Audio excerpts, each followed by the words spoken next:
All right, welcome back, everyone, for another deep dive. You're here for all those golden nuggets of wisdom, those insights that really stick with you, and that's exactly what we aim for here on the deep dive. That's right. Today, we're diving deep into brief Gestalt therapy. Ooh, brief Gestalt Therapies. Yeah, think of it as a very streamlined, a focused set of tools for really getting to grips with personal challenges. And we've got some really, really rich source material to work with for this. We're drawing on excerpts from a key book on BGT itself. Okay. So Yeah.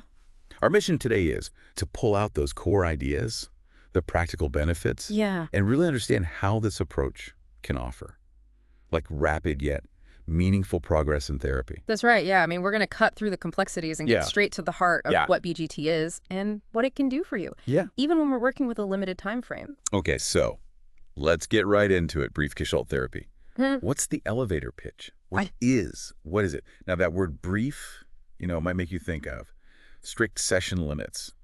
But what our sources emphasize is that brief often means just enough to make a real difference. It is, of course, different from like longer-term therapy.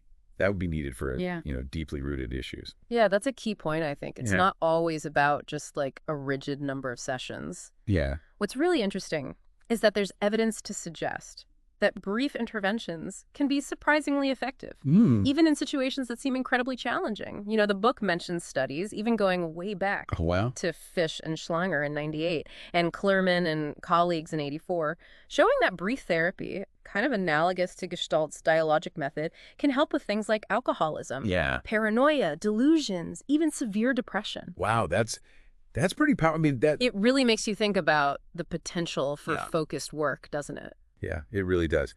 And here's a thought that really jumped out at me.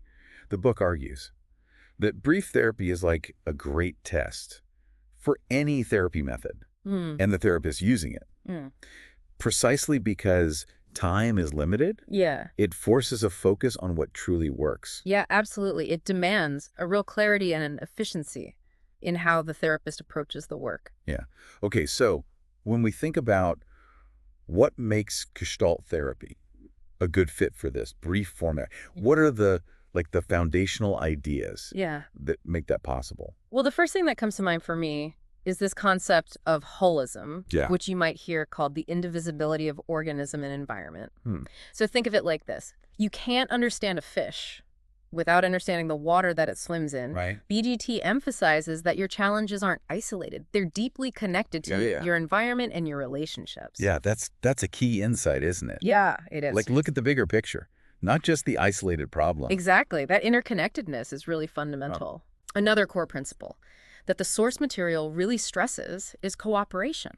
Yeah. So Gestalt therapy has this strong belief in your active role in therapy and your own powers of creative adjustment.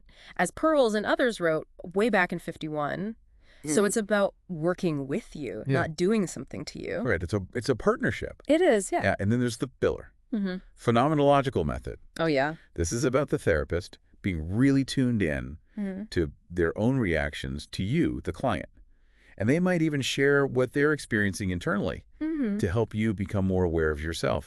The book gives this powerful example. A therapist notices their own shock when a client casually mentions a bereavement, while the client is smiling and talking quickly. Right. So the therapist pointing this out can be a real turning point for the client's self-awareness. That's really powerful, isn't it? Yeah, it is. Yeah, okay. So that brings the therapist's genuine human experience into the room and fosters a more authentic connection. Yeah. And building on that, there's trust, which is built through what's called a dialogic attitude.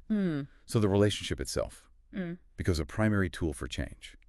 It's about the therapist being truly present and human, responding honestly, but always keeping the focus on you. This helps create what the book describes as an emotionally charged and confiding relationship. Yeah, it makes complete sense, doesn't it? Yeah. I mean, if you feel genuinely seen and heard, that in itself has the powerful catalyst for change. Yeah, and that connects with this idea of corrective emotional experiences. So for many people, the way they're listened to and valued in BGT might be a completely new experience, a corrective one too. Past negative interactions. Totally. And the book even mentions the Gestalt, two-chair dialogue technique, as a way to release pent-up emotions, that catharsis, you know, that people have talked about for centuries. So another thing that makes BGT a good fit for brief therapy is its focus on what you are perceiving and feeling right now. So by paying attention to the emotions that go along with your actions, you can have real aha moments about feelings you've been pushing down. And importantly, realize you have more choice over those feelings than you might think. Pearls even call these moments of sudden awakening mini satori. Oh, right. Which the book highlights as being particularly useful in grief therapy. Okay, so it's about really tuning into that present moment, both inside and in your interactions with others. And then finally, the book talks about this conceptual scheme or myth that explains why we develop problems. It's interesting they use the word myth. So what is that? Well, in this context, the Gestalt myth, or underlying belief, is that symptoms arise from blocks, preventing healthy Gestalt formation. So think of a Gestalt as a complete, meaningful whole. The idea is that when these holes can form and resolve smoothly, the symptoms themselves fade away. Okay, so we've got these core principles. Now, how does this actually play out in therapy, especially in the brief format? Let's talk about the cycle of experience. Right, okay. So this is a really fundamental model in Gestalt. It describes how we engage with the world in stages. So first, there's impact. Something happens, internally or externally. Okay. This builds intensity, enters your awareness. As a need or a sensation, that leads to excitement. A search for how to meet that need or address that sensation. And then if things go smoothly, that's followed by action. You do something, you make contact with the world. And then finally, there's this assimilation or learning process, leading to a sense of completion or satisfaction, and then a return to a state of rest before the cycle begins again. I see. So the book uses a great example of a warm greeting. So you see someone you like, you feel happy, you express that with a hug or a friendly greeting. That wholehearted interaction signifies a strong, complete Gestalt. But the book also points out how things can get stuck at any of those stages. So take the example of unexpectedly bumping into someone that you owe money to and have been avoiding. That internal conflict disrupts the natural flow and leads to a awkward or incomplete interaction. Exactly. Yeah. And the book gives this detailed story of Tommy and Jenny to really illustrate this. Tommy's feeling great because he's got some good news. But then he sees Jenny, who owes him money and has been avoiding him. But because of Tommy's good mood, his perception shifts. He sees her differently. And suddenly the money seems less important. So it changes his motivation. And he ends up pursuing her for completely different reasons. So it shows how external events and internal shifts can impact the cycle and the potential for connection and resolution. Okay. Now, the book also introduces this concept of Maja. Maja, okay. As described as this internal world of old messages, fears, and beliefs that gets in the way of forming clear gestalts. And having full contact with others, it sounds like the internal stories we tell ourselves. It's very much like that. The book even draws a connection to Stern's idea of the narrative self. And it outlines several ways that this Maja is formed and how it influences how we connect with the world. One is introjection, which is when we swallow whole without questioning beliefs or values from outside ourselves. You know, the book gives examples like societal rules about hygiene, but also more harmful internalized messages about who we should be or how the world works. Right. So we just take them on board. Without filtering. And then there's deflection, which is about avoiding direct contact, maybe by changing the subject or using humor to create distance. And then there's retroflection, where we turn actions or emotions meant for others inwards towards ourselves. That's okay. And then finally, there's projection, which is attributing our own thoughts, feelings, or characteristics to other people. Pearls famously compared projection to a cinema projector. So the feeling isn't actually being sent to the other person, but it's like we're casting it onto them. I see. So for example, if you're feeling insecure, you might project that onto a colleague and think they're the insecure one. That's a really good example. Okay. So it's amazing how these patterns of contact can both shape our relationships and limit our experiences. Now, the book touches on this really interesting idea called the paradoxical theory of change. The paradoxical theory of change. Okay. So can you break that down for us? Yeah. What is that? So the core idea in Gestalt is that real change happens when you fully accept who and what you are in the present moment, rather than trying to become someone else. Okay. The book references Beiser's work from 1970 on this, and it's interesting because it's not just a Gestalt idea. Carl Rogers' approach also has this underlying principle of acceptance.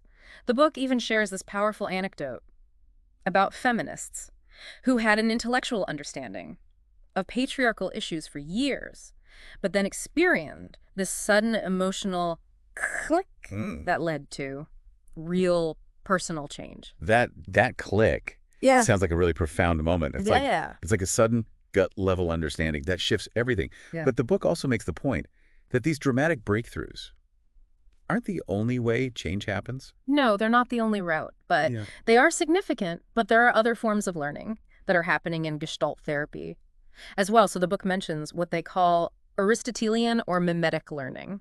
So learning simply by being in the presence of the therapist's non-judgmental, engaged way of being, and also through actively experimenting with new behaviors and trying out different ways of interacting. So it seems like the process of change in Gestalt is more multifaceted than it's sometimes portrayed. Yeah, I think that's right. Yeah, okay, so what are some of the key differences that we might see in Seroquel? Brief Gestalt Therapy. Compared to therapy, that goes on for a longer period. Well, several things stand out, I think. There's a much sharper focus on what's happening right here, right now in the session. Right. A very keen awareness of how you are making contact or avoiding it with the therapist, who likely also see. Less time spent on detailed history taking, given the time constraints. The therapist might be more active in steering the conversation. Back to the agreed upon focus. And the book mentions a potential for designing specific experiments for you to try out between sessions, which was more common in earlier Gestalt practice. So really maximizing the impact within a shorter time frame. Now, how does the initial assessment process work in this brief therapy model? Okay, well, the book emphasizes that assessment in BGT is a mutual process. So it's not just the therapist evaluating you. You are also invited to question, to test out ideas, to be an active participant in understanding what's going on. This collaborative approach is seen as the very beginning of the therapeutic dialogue in some cases. BGT itself can even be the primary assessment, especially for people who might not fit neatly into other diagnostic categories or treatment systems. The example the book gives of how a therapist might start a first session is really helpful. It focuses on the present moment, on your direct experience, and it immediately invites you into action with suggestions like drawing or moving. The therapist even shares their own immediate physical reactions, inviting this kind of shared observation of what's happening in the room. It all points towards increasing your awareness of your own patterns and where you might be getting stuck. Yeah, exactly. So, and with a client, potentially bringing a whole range of issues. BGT often homes in on the foreground problem, the one that feels most urgent or distressing. They might use simple scales to track how your perception or behavior is changing. The therapist might even have a hunch that this main problem is like a fractal, a pattern that repeats in other areas of your life. So addressing this one thing could have wider benefits. Okay, so it's a very targeted approach. It's fascinating that the book even mentions Fritz Perls doing what he called ultra-brief therapy. Wow. Based on his strong belief that achieving a clear, strong gestalt is itself the cure. Oh, wow. That really highlights the power they see in that moment of genuine connection and integration. However, the book also reminds us to consider things from your perspective. As the client, so many people seeking brief therapy might not be feeling particularly optimistic and might be hoping for a quick fix, a medical style solution for what feels like a physical problem. Workplace counseling is another area where people might be attending therapy. With some reluctance. So the therapist really needs to be sensitive to that. So what about the therapist themselves? What are some of the key things they need to be aware of when doing brief therapy? Well, their skills and the support they get through supervision are absolutely crucial. They need to quickly gauge whether they feel they can be helpful within the limited time frame the book mentions, some criteria that might suggest that brief therapy isn't suitable, like recent, serious suicide attempts, or severe addiction. But it emphasizes the importance of staying open to each individual. Yeah, and it also points out that BGT isn't usually the best starting point for therapists who are just beginning their practice. It sounds like it requires a certain level of experience to work effectively within those constraints. Yeah, the book also brings in the bigger picture of therapy, highlighting how important it is for there to be good communication and trust between the therapist, other professionals involved, and the administrative side of things. That's right, and it touches on those tricky situations where someone might be referred for therapy for reasons that aren't primarily about their own well-being. Yeah. It reinforces that the therapist's role isn't just to be a friend or a social worker. They need to be realistic about the potential for negative outcomes in systems that aren't functioning well. Okay, now, are there specific tools or questionnaires that might be used in brief therapy to help focus the work? Yes, the book mentions that therapists might use pre-meeting questionnaires and those range scales we talked about as ways to help focus the work, especially for therapists who are less experienced. I see. These can get clients thinking about things in a new way, even before the first session. And the book brings in McHugh's framework for understanding a patient, looking at three things: what the patient is, so the objective facts, what the patient has, their symptoms, and what the patient tells, their personal story. Okay, so McHugh argues that paying attention to all three of these areas gives you a much more complete picture of the person. You can't really understand what's going on by just focusing on one or two. Okay, the case example of Amy, who had a stutter, really brings the assessment process to life. So we see what she tells the therapist.